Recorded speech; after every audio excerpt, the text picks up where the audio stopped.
నమస్కారం అందరికీ. ఇప్పుడు నేను చెప్పబోయేది శిరోవేదాస్. సో శిరోవేదాస్ మనకి 9 ఉంటాయి.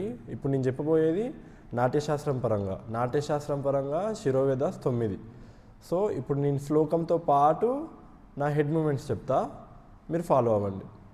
సమం, ఉద్వాహితం, అధోముఖం, ఆలోలితం, దుతం, కంపితం చ, పరావృత్తం, ఉక్షిప్తం, పరివాహితం. అయిపోయిన తర్వాత నవదా కథితం శీర్షం నాట్యశాస్త్ర విశారదైహి. దీనికి హెడ్ మూమెంట్ ఏం లేదు. ఆ 9 ఏదైతే చేస్తున్నారో 9 చేస్తున్నప్పుడు చేయాలి, తర్వాత హెడ్ మూమెంట్ ఏముండదు. సో ఇప్పుడు నెమ్మదిగా నేర్చుకోవాలి. సమం అంటే స్ట్రెయిట్గా చూడాలి, సమం. ఉద్వాహితం అంటే పైకి చూడాలి, అధోముఖం అంటే పూర్తిగా కిందికి చూడాలి.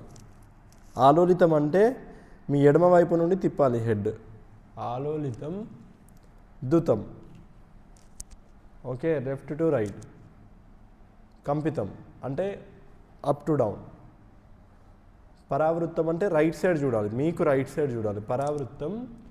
దాని తర్వాత రైట్ సైడ్ పైన చూడాలి, ఉక్షిప్తం. తర్వాత పరివాహితం, హెడ్ అటు ఇటు తిప్పాలి. ఓకే, ధన్యవాదాలు.